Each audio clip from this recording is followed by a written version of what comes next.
es un eje importante que después en algún momento yo voy a volver sobre esto en la charla. Soy coach ontológico que tiene que ver con poder desarrollar destrezas comunicacionales, espero lograrlo acá. Soy dula porque las dulas, ¿alguien sabe lo que es? O mejor dicho, ¿alguien no sabe lo que es? Las dulas somos mujeres que acompañamos a otras mujeres que se están convirtiendo en madres. O las acompañamos durante su gestación, o durante el parto, o en el posparto, o durante la lactancia, durante la crianza, en distintos momentos de lo que tiene que ver con la maternidad. No somos agentes de salud en el sentido de que no somos profesionales egresados de ninguna formación médica, ni enfermeras, ni nada por el estilo. No manejamos destrezas clínicas, aunque tenemos algunas ideas, sobre todo para no cometer errores, y sobre todo brindamos asistencia emocional. Y yo no sabía si poner de especialista en desarrollo infantil, interesada en desarrollo infantil, me parece muy poco modesto decir especialista en desarrollo infantil. Yo me siento una curiosa del desarrollo infantil. Pero la persona que me ayudó a hacer el PowerPoint puso especialista. Entonces, bueno, lo dejé, estoy ahí. Lo que sí es que, justamente, como estoy tan interesada en desarrollo infantil, esto viene después de que la mujer se convirtió en madre. En el minuto 1 después de que se convirtió en madre, su hijo empieza a desarrollarse. Así que no está desligado. Esta frase a mí me salvó emocionalmente de poder liberarme de toda la culpa que me dio no haber sabido un montón de cosas cuando fui mamá, cuando crié. Y también como profesional. Como profesional yo cometí esto de las ideas que una tiene en la cabeza que después no se implementan porque no son recibidas por el supuesto paciente, ¿no? Por la persona que lo tiene que recibir.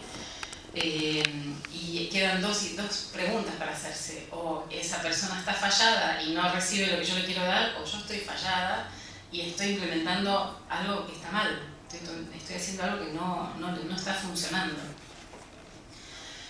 Pero bueno, después cuando me di cuenta de que en realidad no era que yo estaba fallada o el otro estaba fallado, sino que yo no sabía, eso me ayudó un montón, me alivió muchísimo.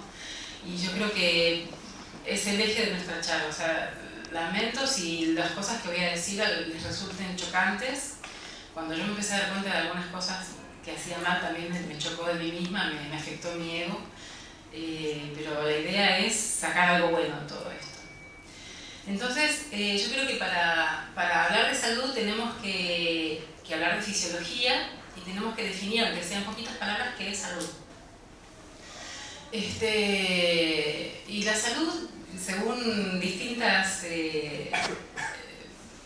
diccionarios que uno va buscando, puede aparecer como, bueno, ausencia de enfermedad, ¿no?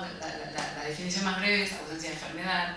Pero cuando uno se empiezan a buscar definiciones un poco más amplias, aparece esto de que el individuo en realidad pueda desarrollar su potencial al máximo, que pueda, según Hahnemann, un médico del siglo XVIII, alcanzar los altos fines de su existencia,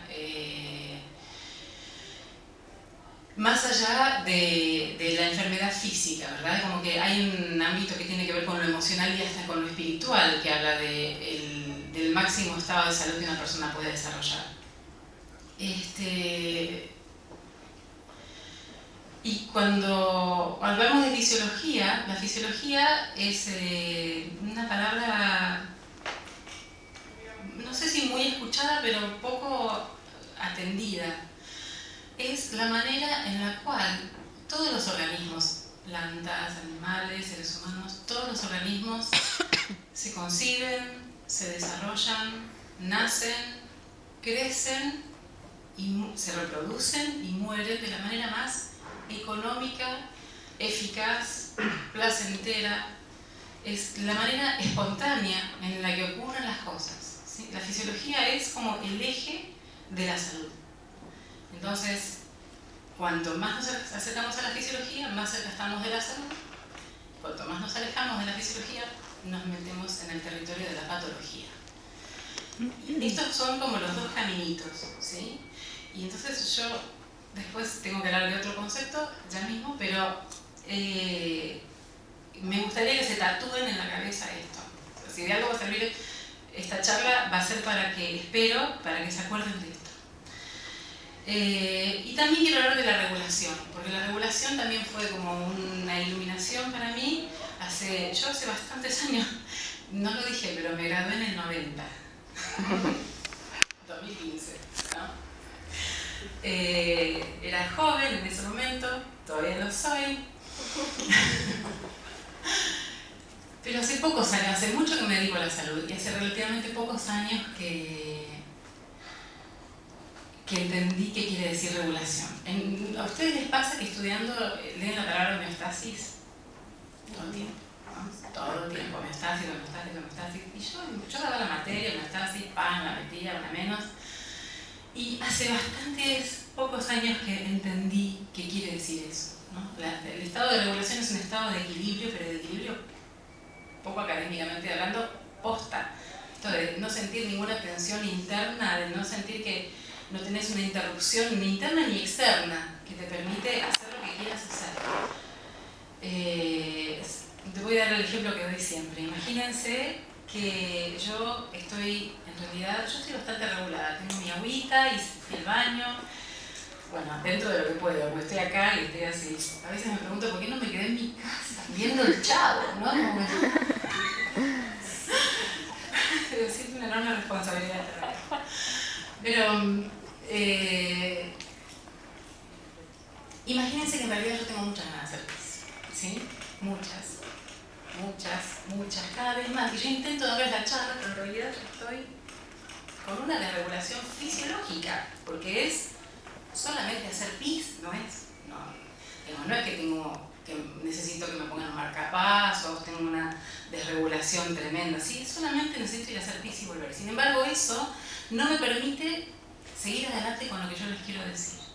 O sea que una desregulación fisiológica, además si yo pronto ya no hago pis, o me estalla la vejiga, o mando todos al cuerno y me voy. Imagínense, ¿nunca les pasó tener, por ejemplo, hambre, mucho cansancio?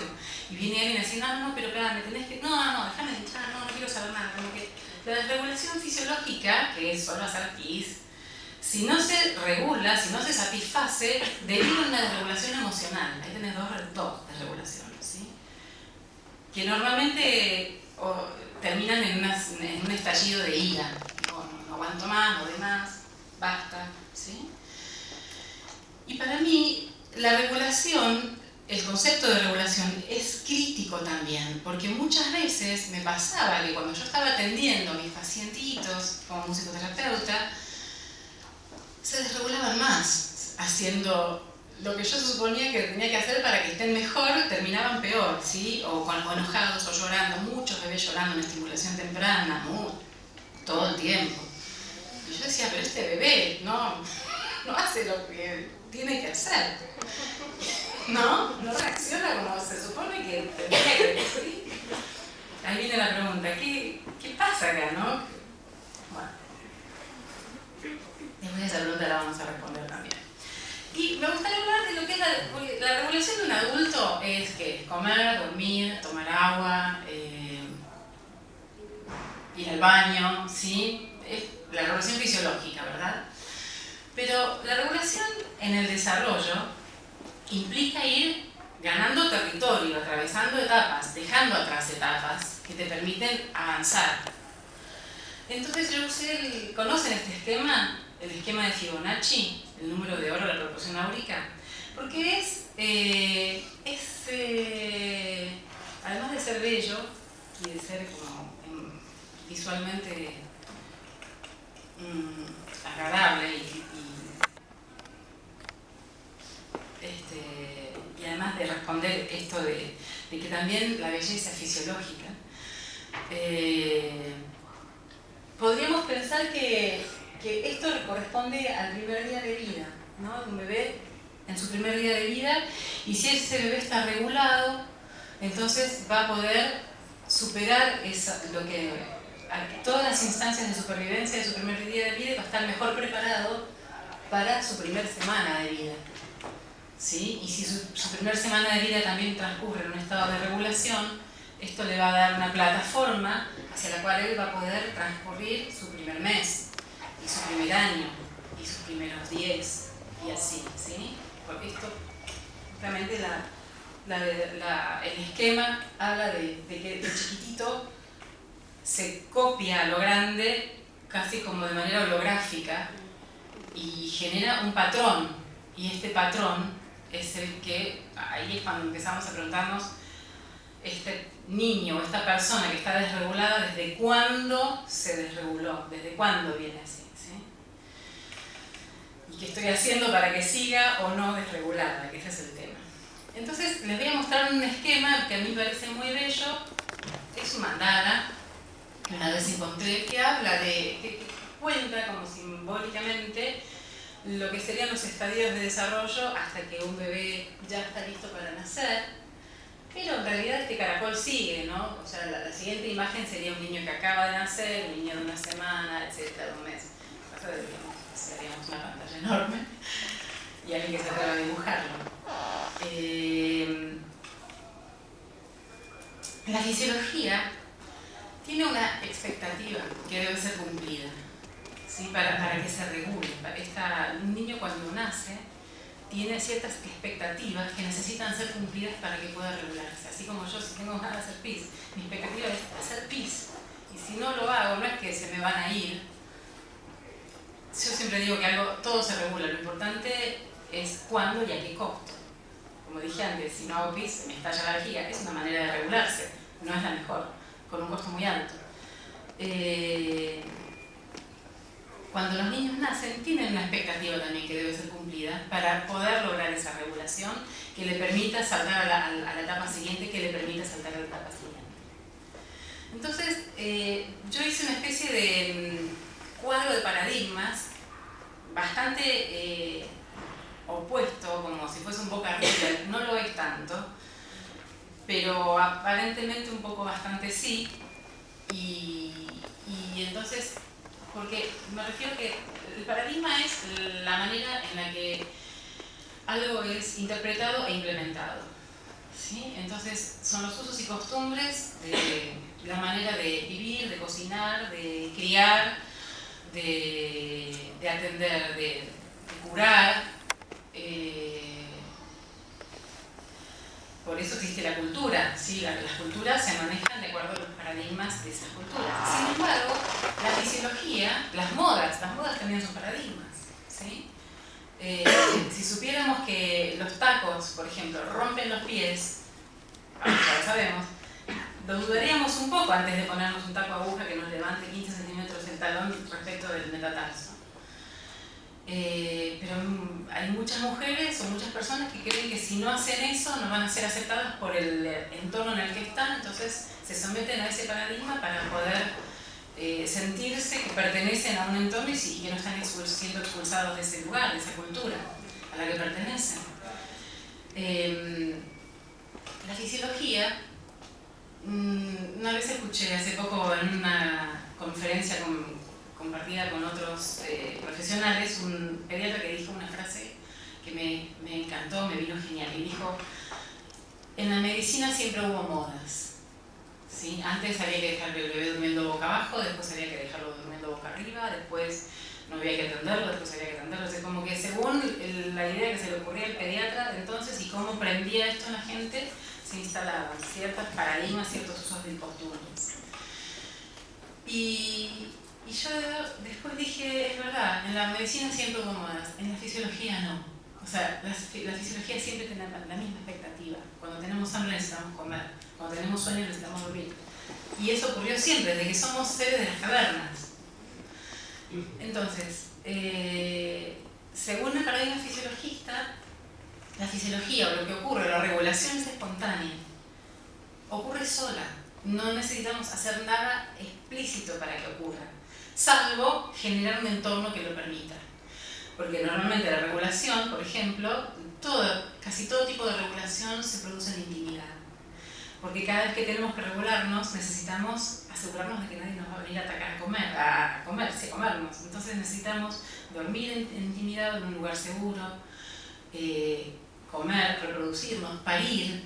Todas las regulaciones que requieren de tiempo necesitan hacerse en intimidad, en tranquilidad. Algunas personas que me conocen hacen así y me gusta. Gracias. Entonces, este es el entorno, ¿sí?, que se necesita. Un entorno que propicie la fisiología. Si ustedes me dicen, no, tráete una palangana, hacer eso acá, si no, seguir dando la conferencia. Y yo no podría, porque no sería un entorno adecuado para mí hacer eso. La fisiología es económica. Es económica. No se requiere demasiado para dormirse espontáneamente, despertarse espontáneamente, tener hambre espontáneamente. Solamente se requieren de los elementos, pues sí, necesito agua, tengo sed, necesito el agua para tomar. Eso también es una intervención, pero es una intervención que regula mis necesidades. La fisiología es efectiva porque te permite desarrollar al máximo tu potencial. Justamente es todo lo contrario de un obstaculizador, es como un gran fomentador de tus recursos. Por supuesto que al ser así, al desarrollar al máximo tu potencial, logras que tu potencial se desarrolle al máximo, y esto tiene beneficios a inmediato, a mediano y a largo plazo. A ver, voy a hablar de un evento de la fisiología. ¿Ustedes saben hasta cuánto debería durar la lactancia fisiológica? ¿Tienen idea? Hasta que salgan los dientes. Sí, hasta que se caigan los dientes de leche. Claro, hasta que... No entendí. ¿Hasta que salgan los dientes o hasta que se caigan? Hasta que salgan los dientes. Claro. Bien. ¿Alguna otra persona tiene otra? Para la estimulación, creemos que cuando pasa el bebé al estadio del espejo y el vínculo empieza a desprenderse, fisiológicamente no hay necesidad. Bien. ¿Y esto sería qué edad? Y entre los 8 meses y año y medio aproximadamente. Ajá, bien. Bueno, como madre, cuando quieran dejarla. A mí me pasó en mi experiencia 2 años y 2 meses y 2 años y medio. Bien. Bueno, son todas interpretaciones, ¿verdad? Estuvimos escuchando todas interpretaciones. Bien, estamos de acuerdo en esto. La fisiología, como dije antes, no tiene interpretaciones, son hechos. Entonces, en el organismo tenemos lactasa y amilasa de bebés, que son las enzimas que digieren la lactosa y la caseína, y son las proteínas, la caseína son las proteínas, y se empiezan a retirar a partir de los 3 años y medio, se retiran definitivamente alrededor de los 5 a 7, que es cuando empiezan a caerse los dientes de leche para ser reemplazados por los dientes definitivos. Los dientes de leche se llaman de leche porque pertenecen al periodo de lactancia, no porque están hechos de cristalitos de leche en polvo. Y de hecho, cuando las madres dan de mamar a sus hijos de manera regulada, o sea, el niño regulándose con la leche materna, hay niños que se destetan solos a los 2 años, a los 3 años, a los 4 años, a los 5 años, a los 6 años. Y esto tiene que ver con que ellos son los que en algún momento ya se regulan y no necesitan más y pasan a la etapa siguiente. Sin embargo, bueno, amamantar a un niño y brindarle leche materna, la leche materna tiene un montón de propiedades muchísimas. Podríamos hablar como de 3 o 4 básicas. Una es alimento, la otra es oxitocina, que es la hormona que regula el sistema nervioso desde que acabamos de nacer. La otra es inmunoglobulina, ¿sí?, que protege al organismo. Disculpen que dé un ejemplo tan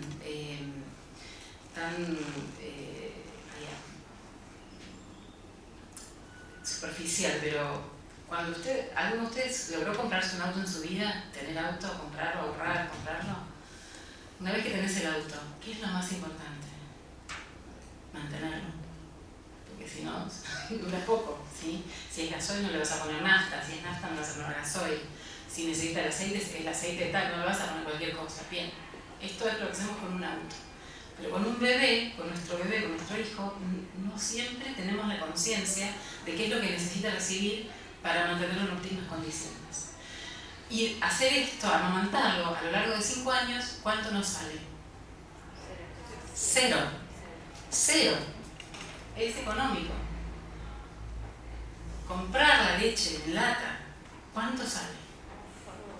Fortunas. Además de que obviamente las latas en un mundo industrializado producen reacciones, efectos nocivos en inmediato, mediano y largo plazo. A veces los nenes están llenos de mocos, de reacciones alérgicas, hay que llevarlos al médico, o sea, sale dinero, sale tiempo, sale salud, salen muchas otras cosas, ¿sí? Este es un solo ejemplo de lo que es la regulación fisiológica y la desregulación cuando es intervenida, cuando no es necesario que se intervenga. Cuando la experiencia es regulatoria, genera una emoción que es la confianza. O a veces la confianza es la que uno dice, no, esto yo lo voy a hacer así, yo lo voy a montar, yo voy a parir, yo voy a hacer esto, lo voy a crear de esta manera, porque yo sé que así funciona. Y esta es la confianza que a veces propicia la vía de la fisiología. Y la emoción que nos lleva a intervenir innecesariamente es el miedo. Es por las dudas, no sé si, bueno, no sé, me dijeron que así iba a estar mejor, etcétera, ¿no? Entonces ahí aparecen intervenciones que quizás no son del todo necesarias, pero como no son necesarias, tienen efectos nocivos a inmediato, mediano y largo plazo. ¿Cuándo es que hay que intervenir? No es que este es el bueno y el otro es el malo, ¿verdad? A veces es necesario intervenir, y se necesita intervenir cuando no se regula. Cuando una situación la ves y no se regula. Pero ¿cómo es una buena intervención? Este es como el secreto de la intervención. Una buena intervención es aquella en donde se implementa lo que es necesario hasta que el sistema se regula, y cuando te vas retirando, el sistema sigue regulando solo. Yo he conocido madres que tuvieron que dar complemento porque tenían un estresazo, no tenían producción, estaban sin ayuda, estaban realmente desbordadas. Una vez que se regularon, que la situación se equilibró, se reguló, pudieron perfectamente dejar el complemento, ¿no? Y pudieron seguir amamantando el tiempo que su bebé necesitó ser amamantado. Esa es la intervención necesaria, cuando vos decís acá hay que hacer algo porque si no va a ser peor todavía, ¿sí? La fisiología funciona y propicia la generación de oxitocina, ya es la segunda vez que la menciono.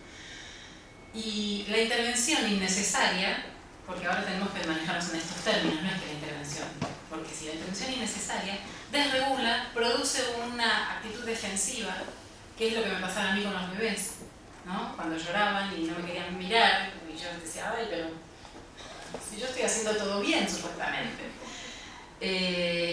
Y la adrenalina es la hormona de la huida, ¿sí? Es la hormona de esto no es para mí, me tengo que ir fuera. Y si el bebé sigue, sobre todo el bebé, o nosotros, seguimos sometidos a una situación adrenalínica, lo que vamos a hacer va a ser segregar cortisol. Y el cortisol es la hormona que es, bueno, a los botes, nos desmayamos, nos vamos, nos desconectamos, esto es insoportable. No estamos preparados para estar bajo la adrenalina, bajo un estado de estrés más de 15-20 minutos. Después ya empieza a ser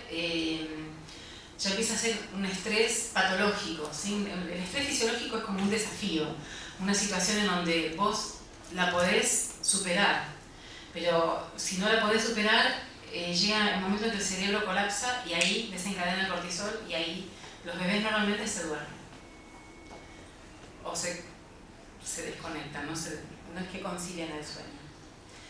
Pero entonces, ya que estamos hablando de lo que es fisiología y de lo que es desarrollo, la mejor manera de asegurarnos trabajar para la salud adecuadamente es mirar el periodo primario. Porque el periodo primario, que es de toda una historia de vida, es desde que somos bebés hasta que cumplimos aproximadamente 3 años. Ahí se sientan las bases de la salud del resto de la vida de esa persona. Ahí es que ocurren las regulaciones que tendrán efectos positivos a largo plazo. Como dijo antes Liliana, lo primero que se adquiere es lo último que se pierde. Y ahí estamos trabajando. El cerebro, cuando nacemos, tiene un desarrollo del 25%. Nada, muy poquito. Y apenas, o sea, esto ocurre por varios motivos. Somos la especie que más prematura nace, ¿sabían esto? De los seres vivos, de los mamíferos, el canguro nace más prematuro, pero el canguro tiene una segunda gestación adentro de la bolsa de la madre. El canguro nace del útero, ¿sí? Sale al exterior, trepa, se mete en la bolsa y no sale nunca más de la bolsa. Y cuando sale es un cangurito, perfecto. Nuestros bebés, cuando salen del útero, no van a ninguna bolsa, se la tenemos que inventar propiciándoles una experiencia de apego, pero podríamos no hacerlo, podríamos soltarlo al bebé y el bebé estaría entonces siendo desprovisto de una experiencia que necesita seguir teniendo. Somos muy prematuros porque no podemos nacer con la misma madurez cerebral que otras especies, no podríamos nacer, porque cuando nos volvimos bípedos nuestra pelvis se estrechó. Pero además nuestro cerebro le creció un lóbulo frontal. Entonces tenemos pelvis más chica, cerebro más grande, como recorta la naturaleza y nace antes. Pero necesitamos entonces tener una experiencia de esterogestación, que es una experiencia fisiológica que nos permita completar esa gestación que hubiéramos necesitado tener intraútero. Por eso